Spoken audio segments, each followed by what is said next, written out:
When it comes to controversial games of yesteryear, one that often gets forgotten is the original Soldier of Fortune.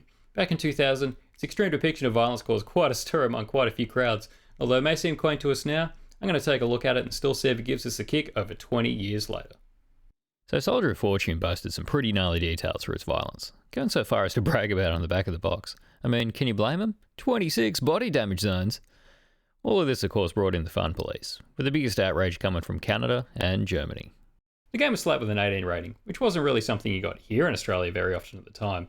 We usually just got MA 15+, or the R-rated games were censored to some degree, or just outright banned. This of course has been wildly inconsistent over the years. Something like AVP on the 360 had some of the most hardcore death shit that you could see at the time, and only got an MA rating. Now with Controversy comes more publicity, and Soldier of Fortune ended up doing pretty well. A sequel came along soon after with Soldier of Fortune 2 Double Helix being released in 2002 to decent enough reviews. But whatever push forward that game had essentially was blown apart with a less than well received Soldier of Fortune Payback, released in 2007. Extreme violence alone wasn't selling games, and being the last game in the series, it seems that Soldier of Fortune is no longer taking ads out of the paper.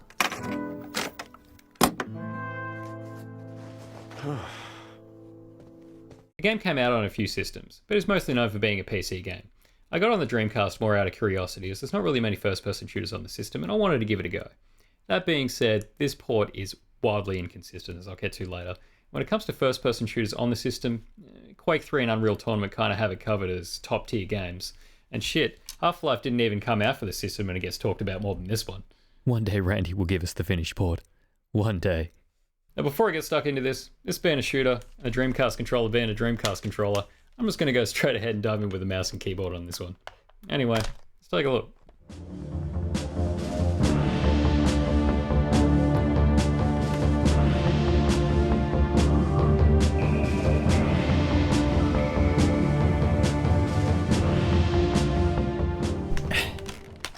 Alright, so this game's story is pretty fucking silly, so let's just have a bit of fun with it, alright? Welcome to the world of counterterrorism. You are Fantasy Dale Gribble, the world's deadliest soldier of fortune, and your mission is clear. Survive. I swear, that's what it says. So, we start the game in New York. Dale and his partner, who we'll call Mr. T, are being told by a SWAT guy that we can't be there as it's not a military operation, but we don't play by the rules. We're there to get this saber guy and stop these terrorists from blowing shit up. We make our way through the station, absolutely butchering bad guys with our shotgun on our way to find this fella. We eventually catch up to Saber, but he gets away. We're then informed something big has come up and we need it back at the shop. We then cut to Russia where we see 4 nukes get stolen from a military base. They're now being transported on a train to an undisclosed location in southern Africa, so we're off to go fuck shit up solo. Once we're on the train, we kill a bunch of bad guys, shoot down a helicopter because we can, and in the end only find 1 nuke, so we blow up the train and head back to the shop. Now, the shop is basically just Peggy's bookstore, used as a front with this guy we'll call Sasquatch at the counter. Here we find out more about some Serbian radicals being in possession of nuke number 2, and NATO headquarters being a possible target, so we head out to Kosovo to prevent World War III. While we're down in the sewers, we find some crates that don't look like Serbian symbols to me. I mean, I don't know what Serbian symbols look like, but those definitely aren't what I imagined. Once we meet up with T, we're given a mission to blow up an artillery piece in the city so we can help the military win back the town. We find these baddies have stolen a stealth bomber, so T is gonna suss that out while I go fuck shit up. We fight our way through the city, gunning down plebs left, right and centre, till we make it to the artillery piece, which we sort out. With all that out of the way, we go give T a hand, who's been causing his own carnage at the hangar. And just our luck, he sets off every alarm in the base. Well, the good news is I unlocked the main hangar door. The bad news is I've triggered every alarm in the base. Guess we gotta take out even more trash. Eventually we find the stealth bomber, and set some C4 charges to blow the place sky high. After that we're given a briefing, which tells us that the strange symbol we saw belongs to an underground group, who may have supplied the baddies we just massacred. Now we're off to some joint off the coast of Siberia, that I'm not even gonna try and pronounce. We smash through the snowy hills and make our way towards their underground base, slaying all in our path. You go that way. I'll go home. This section of the game is pretty cool, and maybe this sounds silly, but it gives me slight GoldenEye vibes. What do you reckon? Anyways, we fight through the base, and we find the missile that we're looking for. Once we stop it from launching, we of course blow the base up while running away.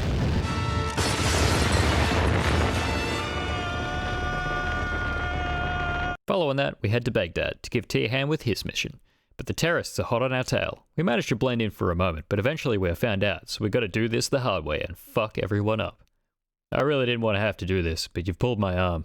We annihilate all those in our path, fucking up bad guys, ruining fruit stands, and eventually we meet up with Mr. T at the bunker.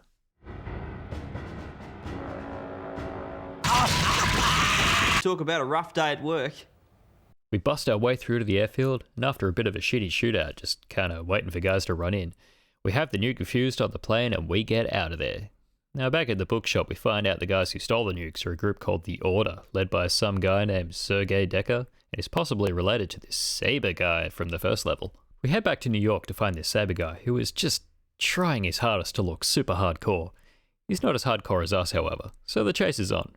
We chase him through the warehouses, sewers, hotels, until we eventually have him on a rooftop. Dale pulls some sick moves and disarms Saber, but he isn't given us much information, only mentioning something about Jessica 6. After that, he decides to talk shit about my boy T, so we shoot him off the building.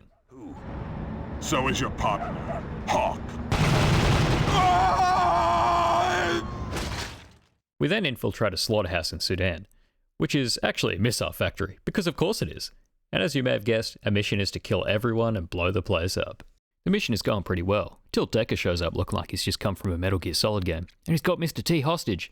Dale tries to save him by offering himself and some information, but Decker already knows everything about Sasquatch, the shop, Joseph's father being John Redcorn, and just kills Mr. T right there.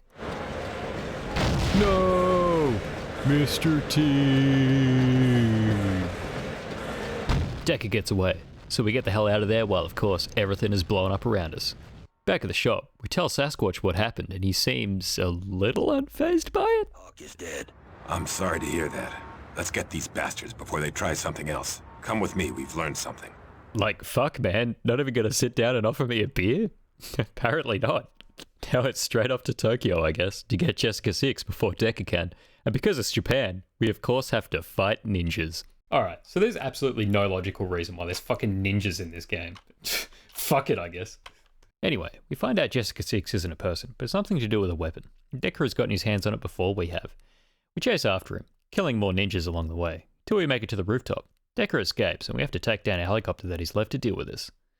We find out from the helicopter crash that some bloke named Muhammad Amu in Iraq could be dealing with Decker. We need information from him, so back to Iraq it is. Spotted with Amu is Saddam Hussein, because why not? We proceed to smash our way through the Iraqi forces. When we finally do catch up with him, we demand answers. Before we can learn all we need to know, a helicopter takes him out, and we escape. After infiltrating a refinery at Basra, we discover shipment records from Hanover, Germany.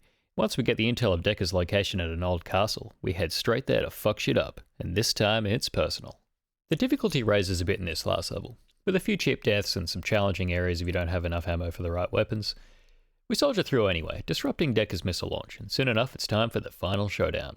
Decker sends out some chumps who we take down easy. This forces him to come deal with us himself.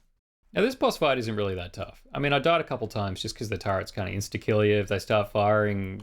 Decker makes this fight pretty underwhelming. More on that later.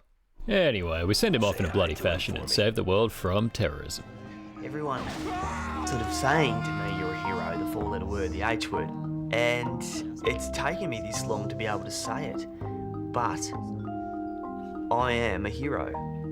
The game finishes with us back at the shop being told by Sassy that the job isn't over, and we're off to South America for the next adventure. We're then introduced to Dale's new partner, Joanna Dark, and we're off into the night. Yeah, so as I said, this game's story is a bit shit. You kind of expect that going in. You just got to treat it as a bit of a piss take and have some fun with it. Anyway, let's talk about how the game looks and plays.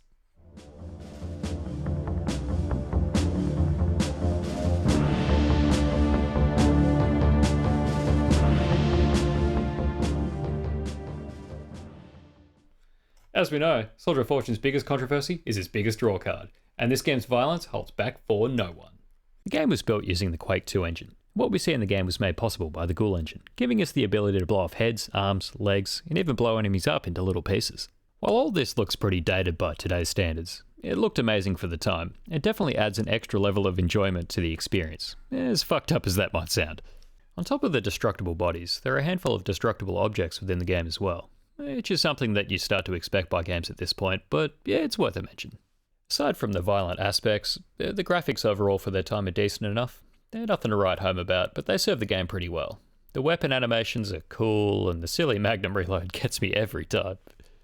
Most of the weapons that are in the game are pretty fun to play around with, but it's definitely easy to settle with a few favourites. Mine being the light machine gun, the shotgun, and the Magnum. The sounds they use for the weapons are fucking amazing, and make the guns feel truly powerful while you're blowing people's heads off.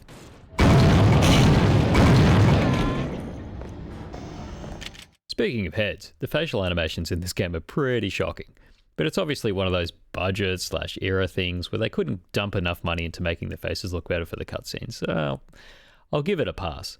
The running animation in the cutscenes though is laughably bad, as it's also stiff and always brings out a chuckle. What can also bring out a bit of a chuckle is the absolute dogshit AI, which at best is pretty fucking stupid. It appears that the best method for these guys is to just go for the old blitzkrieg, because they just run at you with all they've got almost every time. What's strange is that they'll often have to run to their point, stop, and then start shooting. It's fucking stupid. This just gives you time to pick them off before they even get to that point. The frame rate can chuck a little bit too in sections, but it's not really that bad overall, and it doesn't break the game. Overall, the game can certainly be a bit easy, and aside from a couple of silly deaths here and there, the only real challenge came from parts of the last level. The boss fight at the end of the game is definitely a bit shit. Once you deal with a couple of henchmen, you just kind of stand around laying rockets into Decker, and as long as you don't let him turn the turrets on, he's stuffed. It's a bit uninspired, and the game definitely isn't designed to have a boss fight in it. There's certainly a few elements of this game that hold it back, but I've saved the best for last, and oh boy, can it get fucking annoying. Like most games, this game has load screens, which is normal. This game, however, has a lot of them, and this port for the Dreamcast likes to take its fucking time. Some sections are longer than others between loading screens, and it's not so bad, but they happen all the fucking time, and you're left just waiting around while it loads the next little section. Sometimes, you'll be loaded into a cutscene that's followed by an equally long loading screen as the last, just to get to the fucking gameplay. It's just so poorly optimized for the system, and it definitely makes it feel unfinished, which is so disappointing given the lack of first-person shooters on the system, and how much better those few are. Games like Quake 3 and Unreal Tournament don't just keep you waiting around to get things going, but this game you're trying to fill in time while the bar fills up. Alright, let's start some shit up. Come on.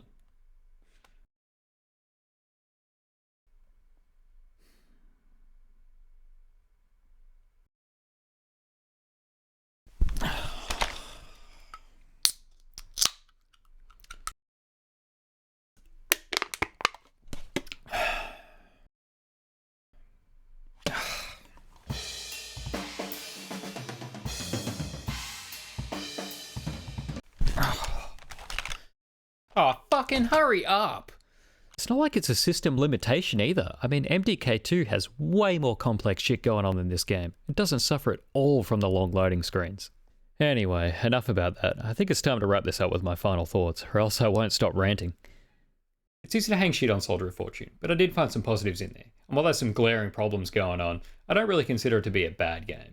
It's such a product of the era. While it's hardly a problem, that era had much better games, and it's easy to see why this one gets a bit forgotten in the crowd of late 90s, early 2000s first-person shooters. I really wanted to like this game more than I did. While it's not bad, I can't really justify giving it more than a 6 out of 10. The problems that are there really hold it back from being anything better than just above average. Anyway, that's all from me today. I'll catch you next time.